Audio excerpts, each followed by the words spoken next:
kasih kami telah hadir memenuhi undangan saya di dalam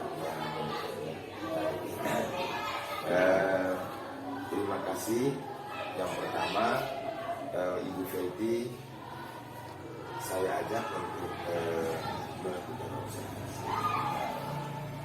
Penting sekali untuk Ibu ketahui juga, karena selama ini rekan sejawat kita saya sudah melakukan supervisi akademik, tinggal Ibu Felty nanti sebagai tapi prosesnya harus melalui proses praobservasi, terus observasi di dalam kelas, terus nanti setelah kegiatan itu kita lakukan evaluasi bersama. Terus setelah observasi di dalam kelas nanti rencana tindak lanjutnya apa, begitu. Setelah itu nanti kita refleksi bersama. Ya. Baik Ibu, pertama yang saya mau tanyakan ke Ibu, kira-kira Ibu sudah siap tidak untuk melakukan observasi ini? Sudah siap. Alhamdulillah. Intinya begini, seorang guru selalu siap kapanpun dan tidak melalui tidak terencana, tapi pelayanan seorang guru wajib dilakukan. Baik. Untuk itu Ibu Felty, kira-kira Ibu selama ini kegiatan di dalam kelasnya seperti tersebut?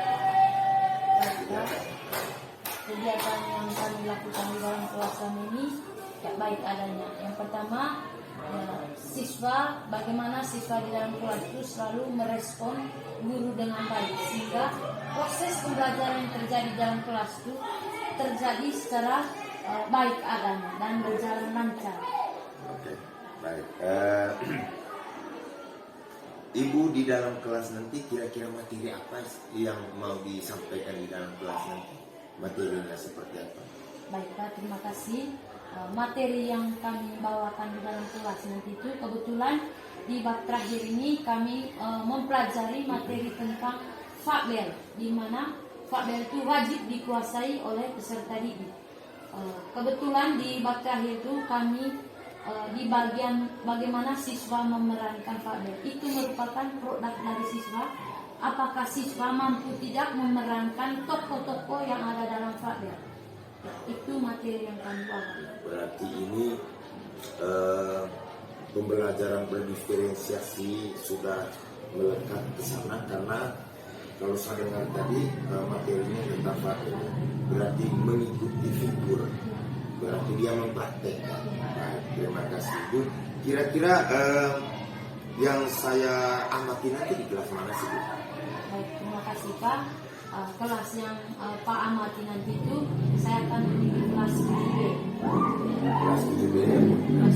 Baik, kelas 7B berarti materi selama ini selain kelas 7B sudah kelas lain sudah mengajarkan tentang fakbel. Ya, kebetulan sekali Pak, di kelas 7A dengan kelas 7C kami sudah sampai di teks yang sama, itu teks cerita tentang fakbel. Kemudian kami yang terakhir dari 3 kelas itu masuk di produk sudah. Bagaimana mereka semua memerankan fakbel. Itu nanti saya ambil dari nilai praktek.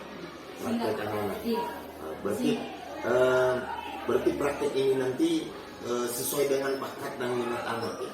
Atau Ibu yang arahkan mereka? Saya yang arahkan sesuai dengan materi saja. Sesuai dengan materi. Kira-kira materi fakbel ini tujuan pembelajaran yang ingin dicapai saat itu gimana? Yang pertama Pak, tujuan pertama siswa akan mengetahui, yang pertama saya mengetahui seperti apa itu cerita fakbel. Itu nanti tujuan yang harus dicapai oleh mereka akan memahami bagaimana itu cerita fakbel. Lalu yang kedua, mengidentifikasi jenis dari cerita fakbel itu sendiri. Ya, lalu yang terakhir nanti bagaimana struktur kebahasan dan cerita fakta. Itu tujuan pembelajaran. Mereka wajib tahu apa saja struktur dari cerita fakta, sehingga dalam proses melakukan kegiatan memerankan fakta nanti mereka dengan kuasa itu. Luar biasa sekali. Baik, terima kasih. Saya ingin sekali teman sejabat ini sebelum melakukan proses pembelajaran itu mesti harus ke depannya kita harus melakukan observasi seperti itu. Lalu yang saya ingin mengetahui kira-kira dalam materi fabel ini yang ingin ibu kembangkan ke anak-anak sih apa? Yang ingin dikembangkan nanti. Baik Pak, terima kasih sekali. Pertanyaan ini juga merupakan suatu pertanyaan yang baik menurut saya, karena saya juga punya mimpi supaya anak-anak saya nanti bisa membuat cerita fabel dengan cara mereka sendiri. Itu sekali poin utama dalam cerita fabel ini, anak-anak saya mampu membuat cerita fabel dengan produk sendiri tanpa melihat itu. Karena itu nanti yang ingin saya kembangkan untuk anak-anak saya. Untuk mengembangkan itu nanti, kira-kira mereka secara individu atau dalam kelompok di dalam kelas atau bagaimana untuk bisa hal itu nanti dikembangkan oleh anak-anak seperti yang ibu inginkan? Ya, baik. Terima Apakah kasih. mereka secara individu atau secara kelompok mereka lakukan itu nanti? Baik, terima kasih Pak. Yang saya ingin kembangkan nanti, mereka dulu dibentuk dalam bentuk kelompok pertama, sehingga dari kelompok itu mereka akan mengetahui sendiri bahwa saya ini bisa atau tidak membuat cerita fabel. Lalu itu nanti ketika sudah dalam bentuk kelompok, saya akan melihat atau mengetahui siswa mana yang ingin dibimbing untuk menghasilkan cerita fabel dengan produk sendiri, sehingga saya perlu dari kelompok itu sehingga bimbing ke individu. Kira-kira kalau memang seperti ini nanti saya yakin dan saya jamin sekali anak-anak kita bisa menampilkan apa yang mereka harapkan. Terus tentu kegiatan ini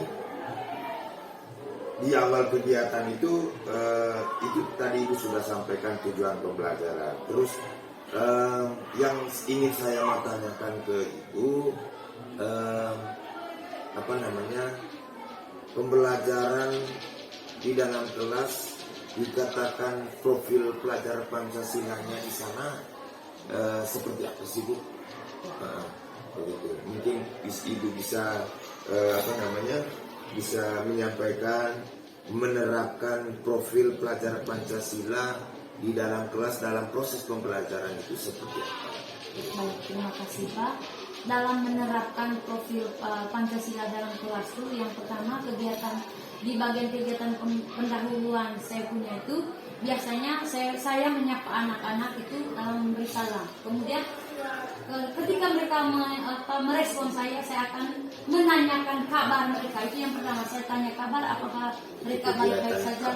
Iya, apakah mereka baik-baik saja. Kalau mereka sudah baik-baik saja, maka kegiatan itu saya dimulai dengan berdoa, karena setiap kegiatan, setiap apapun yang kita lakukan, kita harus diawali dengan berdoa. Ya, itu yang pertama. Lalu yang kedua Pak, setelah kegiatan berdoa itu saya harus menyampaikan tujuan dari materi yang saya bawakan pada hari itu.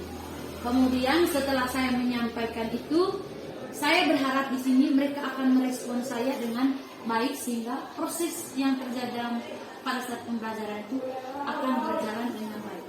Setelah memberikan pertanyaan itu, saya kemudian memberikan mereka ruang untuk berdiskusi berkaitan dengan materi. Nah, setelah kegiatan berdiskusi, saya juga akan menyuruh mereka selalu bekerja sama dalam kelompok, sehingga antara siswa dengan siswa yang satu dengan siswa yang lain ini bisa berbagi atau saling berkomunikasi atau bertukar pendapat antara teman yang satu dan teman yang lain, sehingga siswa yang memiliki kekurangan ini bisa dipenuhi oleh siswa yang memiliki kelebihan. Antara kekurangan dan kelebihan di sini saling mengisi. Ya. Lalu setelah itu mereka akan mempresentasikan hasilnya. Ya, itu adalah bagian dari tanggung jawab. Bagaimana mereka bertanggung jawab dalam mengerjakan tugas kelompok tadi. Sehingga saya akan menilai bahwa kelompok ini yang bertanggung jawab. Ya, harapan saya mereka semua akan selalu bertanggung jawab dan bekerja sama untuk mengerjakan diskusi itu. Kemudian setelah mereka mempresentasikan, ya, lalu saya akan memberikan evaluasi, ya, bahwa jawaban dari kelompok satu dengan kelompok ini apakah sama atau tidak. Kalaupun tidak sama, maka saya akan memberikan solusi yang terbaik untuk memecahkan itu. Kemudian terakhir, ketika semuanya sudah selesai, di akhir pembelajaran biasanya saya akan memberikan kuis. Kemudian refleksi terhadap saya, apakah hari ini saya baik adanya dalam menyampaikan materi atau tidak. Itu poin pertama yang saya terakhir yang saya lakukan di dalam kelas. Lalu ketika sudah melakukan itu, ada siswa yang merespon atau bertanya, maka saya persilakan untuk mereka bertanya. Ketika tidak ada siswa, maka saya akan memberikan pertanyaan, sehingga mereka semua kesannya itu selalu aktif di dalam kelas. Luar biasa. Ya, ini yang disebut dengan pembelajaran yang menyenangkan. Kenapa? Di sini saya lihat inovatif, kreatif dari seorang guru untuk membangkitkan bakat dan minat anak di dalam kelas itu seperti apa. Ya. Itu sudah luar biasa sekali. Yang saya harapkan ini harus diikuti oleh teman-teman sejabat ke depan. Tentu di awal pembicaraan kita tadi ini Bu, tentu ada observasi. Berarti observasi ini seperti yang kita lakukan ini. Setelah observasi nanti kita langsung ke dalam kelas. Kita lakukan observasi seperti apa sih yang seharusnya kita lakukan di dalam kelas. Lalu yang kedua, setelah pasca observasi nanti tentu ada evaluasi. Evaluasi ini hasil dari apa yang kita amati dan kita harus melakukan evaluasi bersama. Nah, apa yang harus kita buat dan hal yang penting kita prioritaskan di dalam kelas nanti seperti apa. Lalu yang bisa juga setelah observasi usai nanti itu tentu evaluasi lalu rencana tidak lanjut ke depannya seperti apa. Begitu. Terima kasih Ibu, ini hal yang sangat luar biasa yang Ibu lakukan di sekolah ini. Pada prinsipnya mari kita bekerja untuk anak tanpa memprioritaskan anak-anak tertentu, tetapi kita perilakukan mereka sesuai dengan karakter mereka masing-masing. Bagaimana cara kita seorang guru untuk anak-anak itu bisa betah di dalam kelas, gunakan metode media pembelajaran yang menggunakan bagi peserta. Setuju Bu? Setuju sekali. Terima kasih banyak atas waktu dan kesempatannya. Semoga sukses untuk depan. Terima kasih. Silakan.